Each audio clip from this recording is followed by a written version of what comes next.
Good morning to you. Good morning to you. You all right? You dropped your doggy off along the road then? Yeah, should be a bit of a pest otherwise. Yeah, yeah. Like you. Well, I was going to say, can you drop me off along the road? That sounds like a euphemism. For what? Have you ever been dropped off along the road? I I don't don't know know what what to, it's I don't know what's a euphemism for, but it sounds like a euphemism, doesn't it? yeah, I'm sure we better fit something into that at some point. Probably wouldn't be polite. It, probably not. It'll end up a little bit rude. Knowing you, it'd be Yeah. filth. There's something about sort of I ended up along the road that kind of feels a little bit drinky actually about me. Really? What do you About mean? me, and not about me, about that phrase. Oh yeah, did you end up along the road? Oh, yeah, yeah. Of course, Yeah, along the road in the past there'd always have been a pub, wouldn't in the there? pub, yeah. Especially around where we lived as youngsters, there were pubs on every corner, weren't there? Yeah, and you knew all of them intimately, didn't you? All the landlords' names, yeah, yeah. Yeah. And most of the Surprisingly, clients. there were a lot of pubs around here that I never went in. Oh, I don't. I went in them all. Must I? I was fascinated by them, which was even at a young age. So that was the problem started. I think. That's an interesting way of thinking about what it was. It was a fascination, was it? Well, it's just one of the pieces in the jigsaw puzzle that made me up as an addict. I suppose I don't know if it's the same now, but I suppose as kids there was always that mystique, wasn't there? If you walk past a pub and someone happened to be coming in or going out, and you kind of get Yeah, a little glimpse through the door into this kind of world that you weren't allowed to enter yeah, it was. It was the smell as well that came out. of cigarettes Cigarettes and alcohol, and sodden carpet some carpets, and and it was. BO. But yeah, there's often that. But it was just the bright lights. It's the bright lights and the way that the taps along the bar were lit up, sort of Yeah, enticed you in. It did me anyway, far too the often. flashing fruit machine.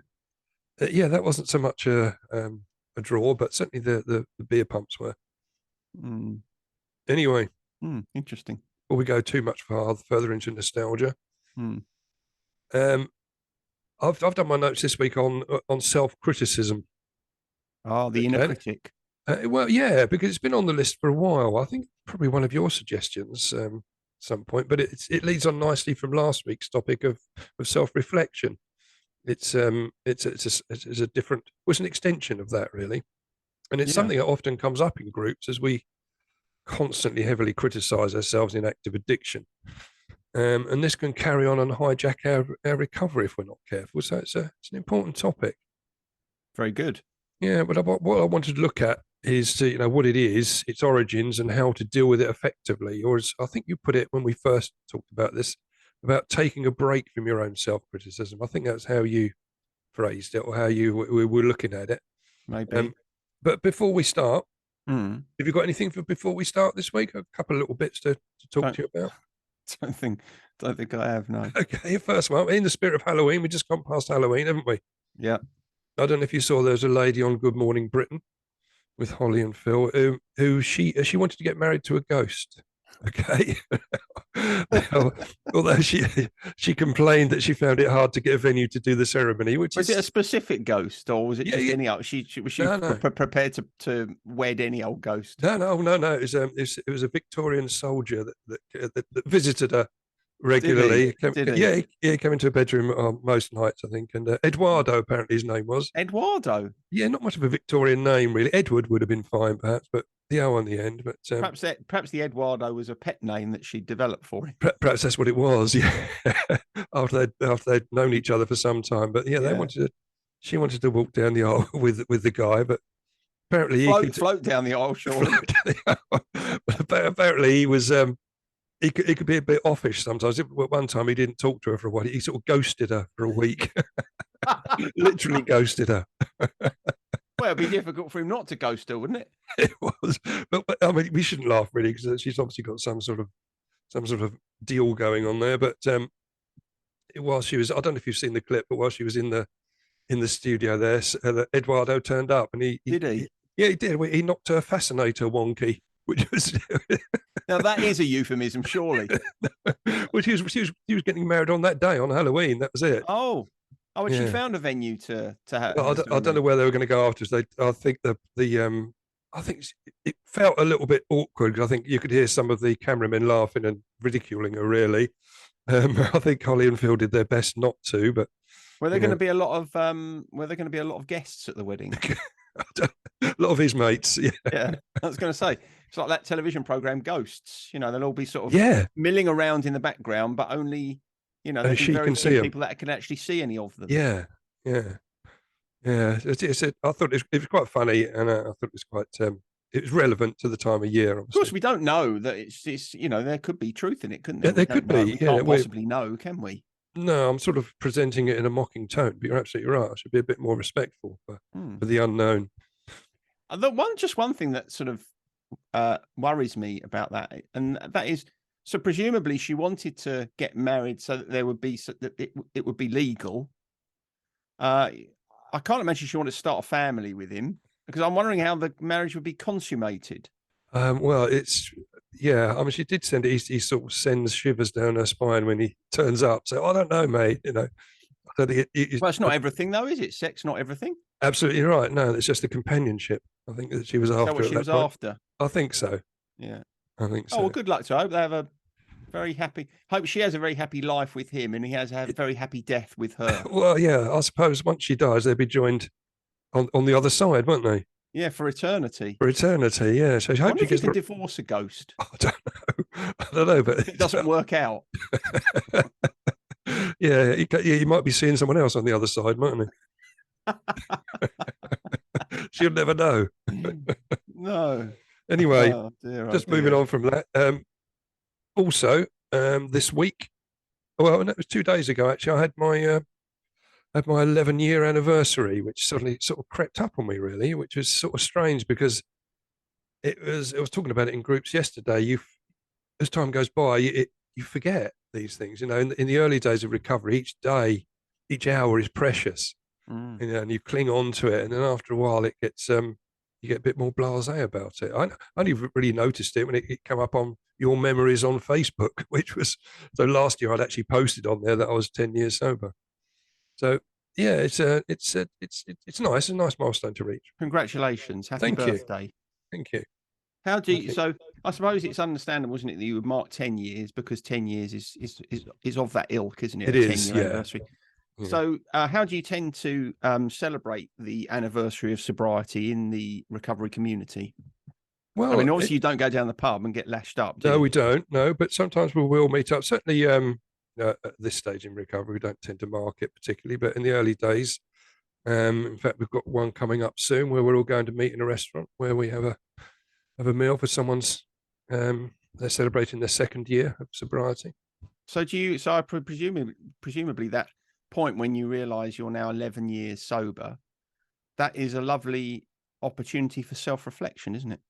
Yeah, it is. It works in nicely, doesn't it? Mm. And I just want to define self-criticism, if I can, and Okay. self-reflection or self-criticism. It's defined as the tendency to engage in negative self-evaluation that results in the feelings of worthlessness, failure, and guilt when expectations aren't met. And it was originally seen as particularly relevant to the development of depression. And Mhm. do you go along with that? That it's almost like a forerunner, or it can be one of the reasons that depression can start to take hold when you're overly self-critical. Yeah, I suppose so. I mean, it's that's that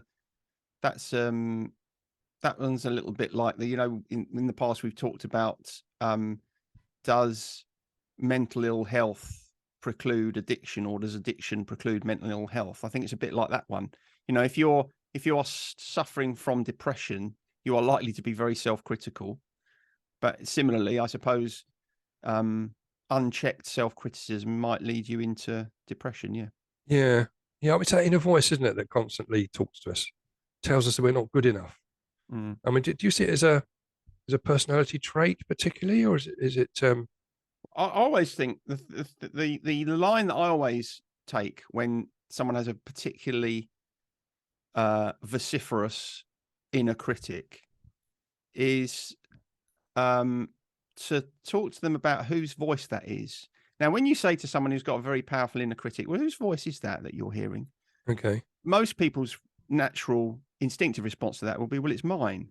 Mm. If you think about it, we weren't born with that voice. None of us kind of come into the world thinking we're useless and worthless and, and so on. So quite often when you really kind of dig down into it, you quite often find that critic that we carry with ourselves, within ourselves, might be a voice of someone else from our past, or it could be a kind of combination of voices. So for instance, if you grow up with a very critical parent, a lot of us will find that critical voice is the embodiment of a parental voice that we've kind of held onto, and we hear it, and actually we think that that's our voice, but it was just a voice that we've kind of absorbed from our past. So I think it's quite useful to think about where that voice has come from and who perhaps who it was that originated that voice. Does that make Well, sense? that works in perfectly with where my notes were taking me there, because I looked at the origins of self-criticism, and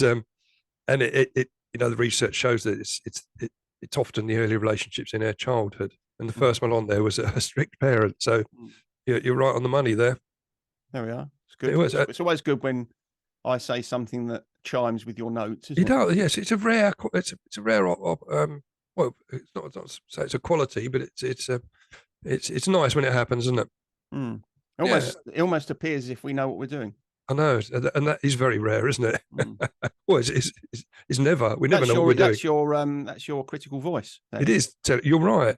You're right. Well, after strict parents, the next one was peer pressure at school. Yeah, peers. Which could be demanding teachers or bosses in the workplace. Yeah, I mean, Can, bosses in the workplace, perhaps less so, because I think by the time you're in the workplace, you've probably already developed that inner critic. yeah, Tell you where it can come from. yeah, And I can think of people that I've worked with in the past whose kind of inner critic seems to have originated from this place, and that's if you were bullied a lot at school. right, okay. That can be quite a powerful. I think sometimes we kind of really we done bullying. Yeah, we have, yeah, Huh.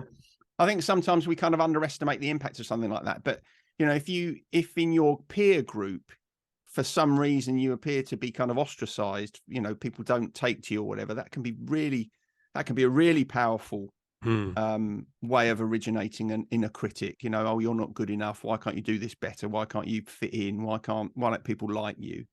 So I think it tends to be in those kind of formative years that we're more likely to develop I agree. powerful inner critic. But yeah, because when I was going through that and thinking about my own situation, because the next one was competitive sports, and I think we talked about it before. When I was left on the bench for a cup final in the under 12s, and I remember the manager saying to me, you won't be starting the game today, and I felt crushed. I felt that as a direct criticism, and I would then I would criticize myself after that. It knocked my confidence, and I was constantly saying, "You're not a good enough footballer," and it was a tough one at such a tender age. Yeah, it's funny because we don't have to have, we were talking before about growing up with a particularly critical parent. It doesn't necessarily have to be a parent who was critical. Sometimes it can be a parent who kind of almost gave you no feedback and guidance. Yeah. So if we grow up and there's a vacuum in that space, Okay. and Yeah. we think, well, how do I know that I'm any good? Because my parents never tell me that I am unless I do something stunning. Then that also can help to kind of create this critical voice in us where we're constantly saying, oh, come on, you're not good enough. You're not getting praise. You're not getting affirmation. You can't be good enough. So there are kind of passive ways in which that critical voice can be developed in us, which I think we probably consider that less than a situation that might obviously have created a sense of negativity in us. Can it be like a learned behaviour? So if you're pursuing something, say for example, I don't know, academic excellence, and you're not achieving, and you start to self-criticize. It's something you've learned to do rather than someone else having that input.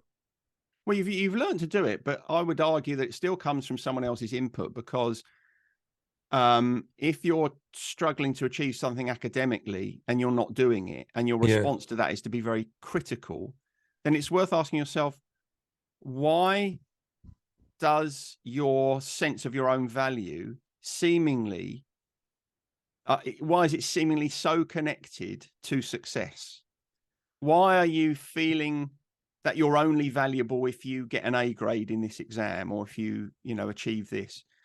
That started somewhere.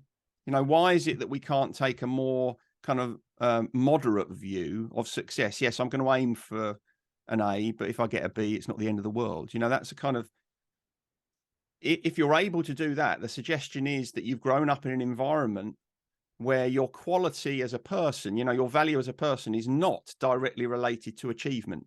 I always say to people, your self-value and achievement are both important, but they're not related. You can't become more valuable just because you achieve stuff. I know a lot of people listening to this will say, well, yeah, of course you can.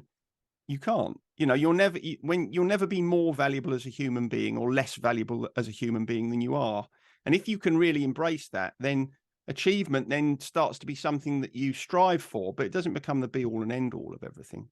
But I suppose we're going off into a different direction. We are really, yeah. And I think it's an interesting point we could develop further. It just, what sprang to mind when you were saying that was about, society would have those dictates upon us, and not just our own inner circle of family and friends.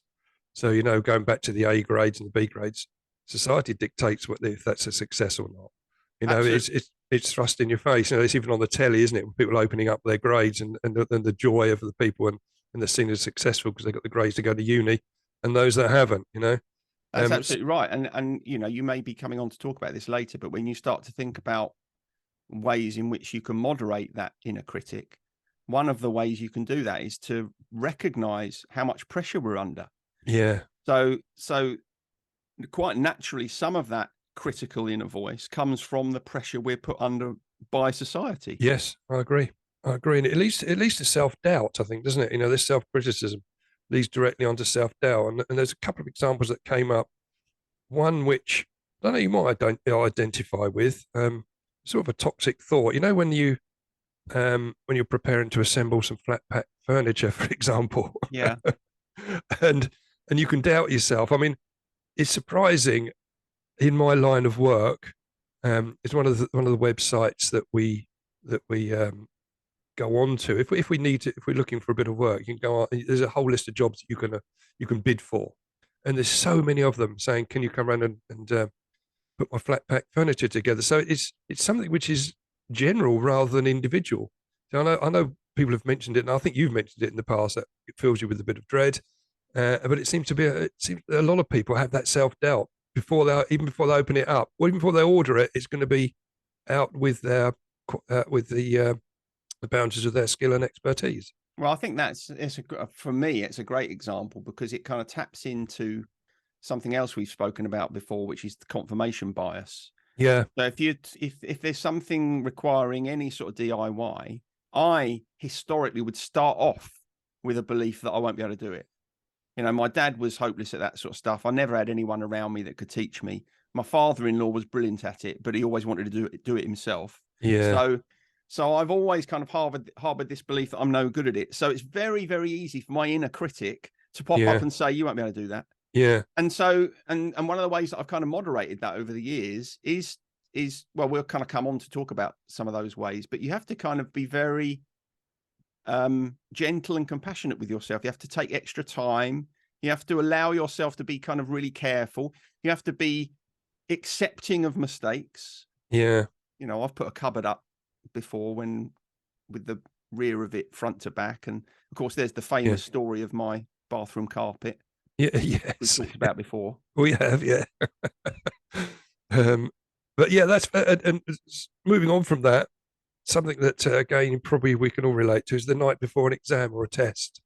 When you start to have doubts, don't you? You think you've put the work in, and then you say, "Oh, perhaps I haven't put enough work in," and it's a horrible time, isn't it? And that inner critic really gets to work on you. Yeah, and the other way in which that really grabs people is just before a driving test. Yeah. Because when you're learning to drive, obviously just before you've learnt your test, that you're not the finished article, and there are kind of lots of things that you find challenging, and there's quite a lot of luck involved in that, isn't there? When you're taking a driving test. Yeah. So I think if your inner critic pops up there and says, "Oh, you're no good at parallel parking, or you can't reverse around the corner," if they still do that, then it really does start to undermine you. because you start to kind of focus on those negative thoughts rather than all of the things that you can do.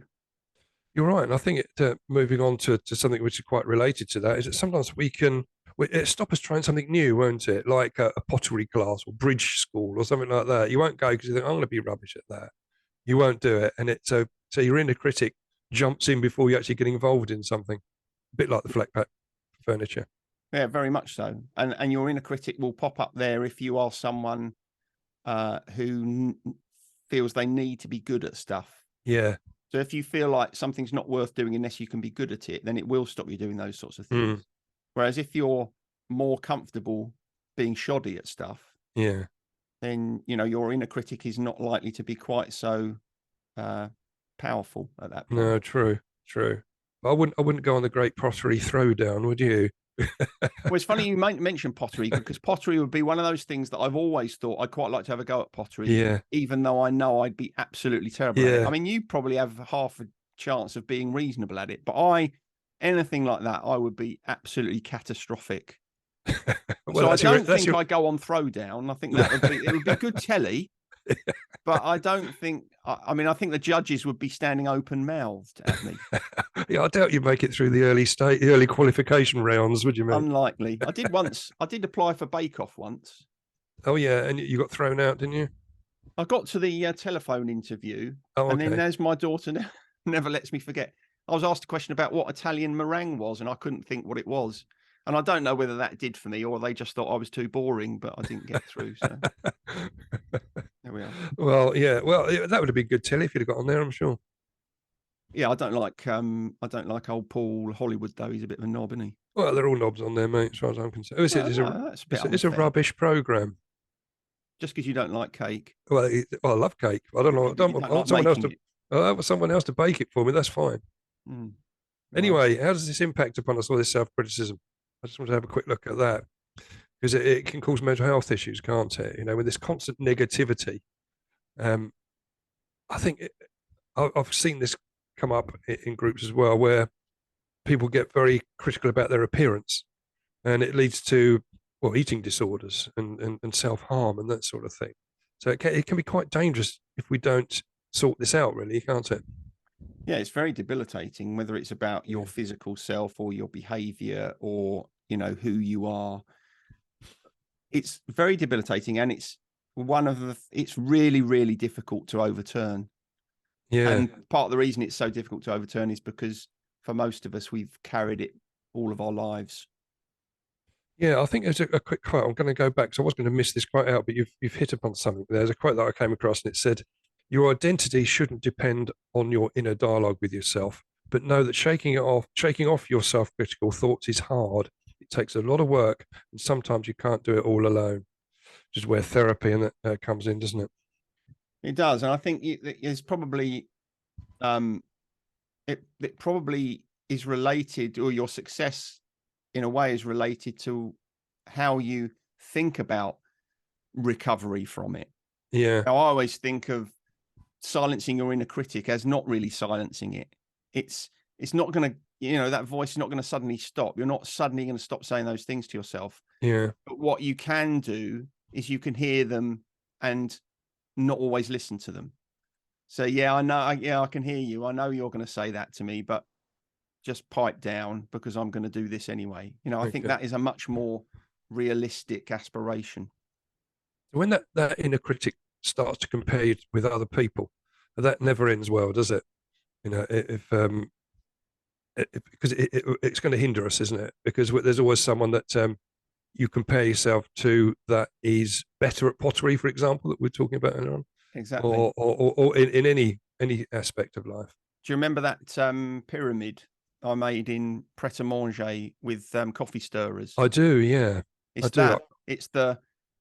when we've got a very powerful inner critic, we only think about the people who can do stuff better than we can. Okay, yeah. So we lose all of our context. We think, who's better than me? And we're kind of myopic in our focus on that. And we never think about either how far we've progressed or other people who can't, do the things that we do, if it happens to be something, in the line of achievement.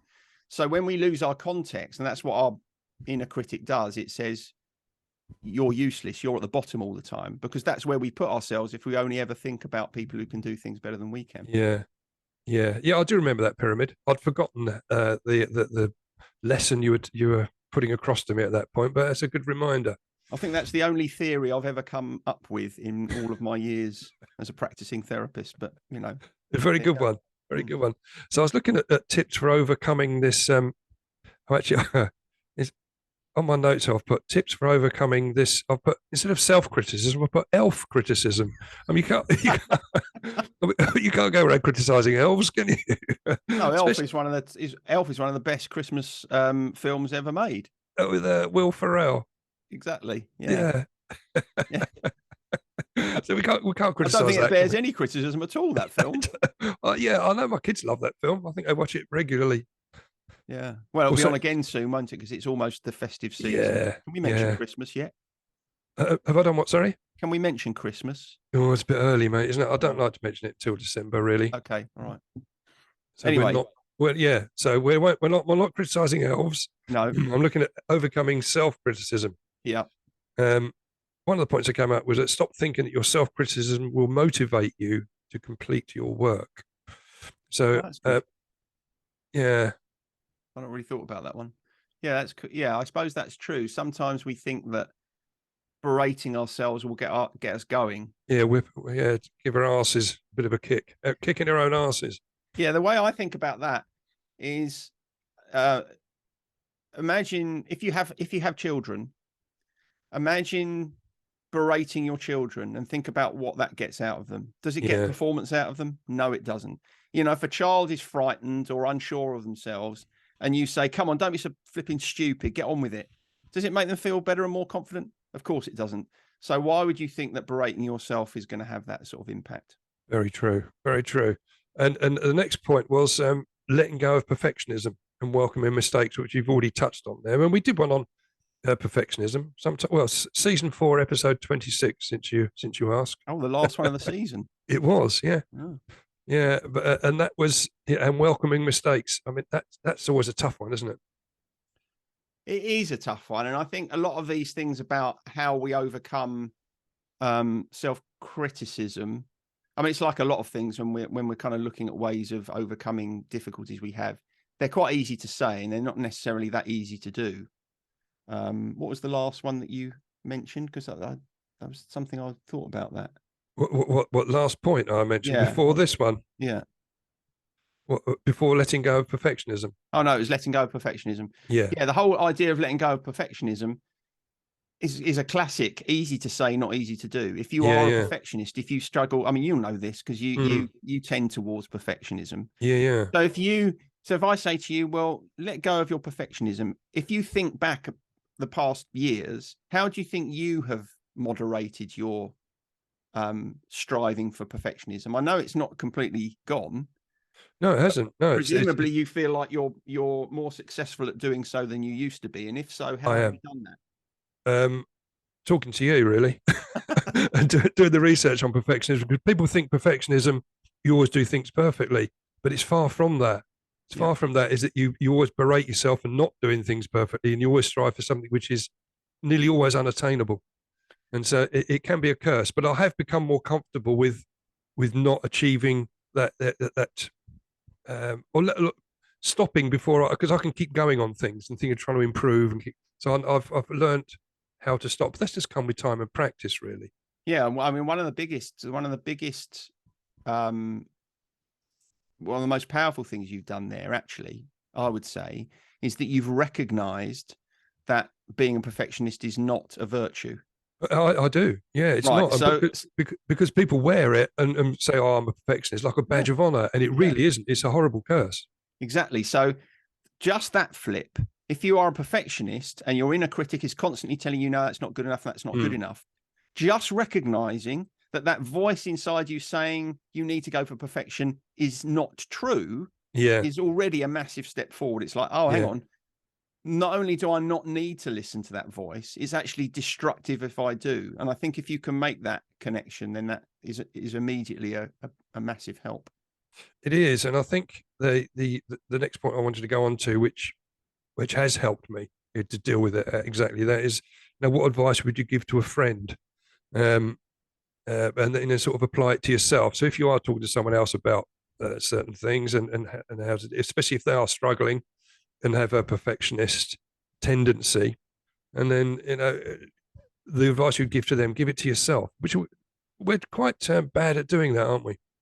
We are, but again, that's another example of a seed that's sown. So if you're someone who constantly says, "Oh, I'm not good enough. I'm absolutely hopeless," or let's say something happens, you have a failed relationship or whatever, and your self-criticism is, "Well, you mucked that up, didn't you? You're useless. Nobody Mm. loves you."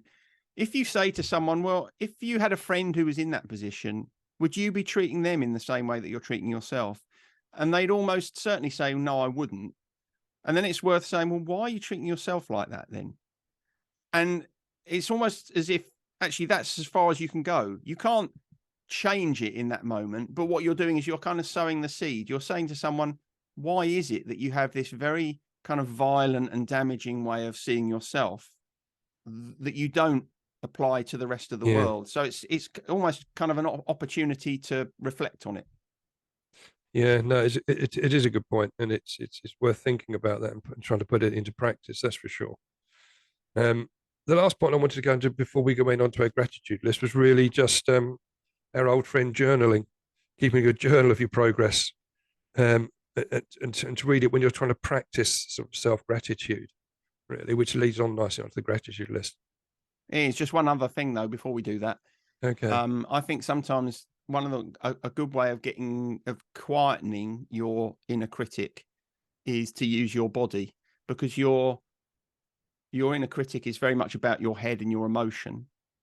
And if you can engage your body in something that kind of mitigates it, that can be useful. So going for a walk, being out in Yes. nature, even stuff like meditation, doing something that kind of physically makes you feel good, that can have a really positive impact on a very powerful inner critic. So it's Yeah. worth trying that as well. It's almost like, obviously you can't get away from yourself, but it's like a way of taking yourself away from those thoughts and getting out and changing your perspective. Yeah. It goes back to, I think we touched on all those points you just mentioned there last week, didn't we, on self reflection? And we Yeah. talked about it in self soothing as well. Exactly those points. So that it's very powerful, isn't it? Getting Yeah. away And the from other yourself. and the other thing is, if you listen to podcasts like this, or you do therapy, or you recognize that there are kind of things about yourself that you'd like to improve, that is proof that you have got a compassionate inner voice somewhere, Yeah. because there's something in you that says, yeah, I do care about myself. I do want to feel better. So recognize that that however quiet and small that inner voice of compassion is, you can cultivate making it louder. You kind of have to listen a bit more carefully for the kindness and the empathy in yourself. And the more you listen to it, the louder it gets. Excellent. And that was a good point to stop me on before we went on to gratitude. That's for sure. Okay. But on that point, it's your turn, I think, to go first this week on I've gratitude. got two. I've got two things. Can I have two I things? see. And I've only got one, mate, but I could make one up quickly, but that wouldn't be. Well, can I have two? You can have two. You have many as Right. you like. You can have All right. I'm as going to have two. The first one. The first one is I'm grateful for eBay, okay. Right. Yeah. Go on. because I've just bought a second hand, well, it might be third, fourth, fifth hand, CD player. Haven't had a CD player for a while, but got loads of CDs. Want to Okay. play some of my CDs, and of course I could have spent a lot of money buying a new one, but I quite like the idea of repurposing stuff that other Yes. people have longer got a use for. Absolutely. And then Yeah. I started thinking about how I bought my vintage cameras through Yeah. Yeah. eBay. Mm. They would have been just chucked away and stuff. So I really like it because it gives old things a new lease of life. And at our age, the idea of old things having a new lease of life is quite nice. Very And the relevant, second isn't it? thing sorry, Very relevant to us. very relevant. Yeah. And the second thing I want to be grateful for is that we're past November the 5th, because the Ah. bloody fireworks frighten the dogs. I don't Well, like that. the Actually, my noise. dogs are all right, but dogs generally don't like it. And No, I they don't like the don't. idea of dogs being frightened.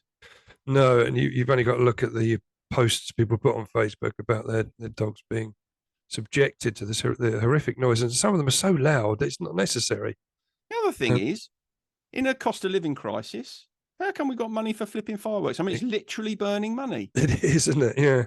Outrageous. It is. I always see fireworks as the start of my new year of sobriety. Oh, that's nice. Yeah, like the Chinese have their own New Year. That's my own New Year. Very nice. But I'd rather there weren't fireworks. I've got to say, Yeah, well, because of my the mum animals. died on November the 5th, so I always think people are celebrating the death of my mother. Oh right, okay. Yeah, that's not so good, is it, mate? It's got a bit of a negative connotation. Yeah, not so good. Your go. Anyway, well, it leads on really. My gratitude list is another year sober. Well, you can't beat that, can you? Not really. Not really. No, I can't.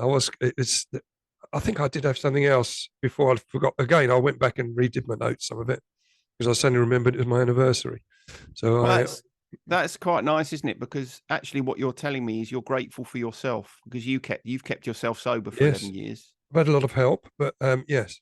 But that is the antithesis of self-criticism, Okay. isn't it? Hmm.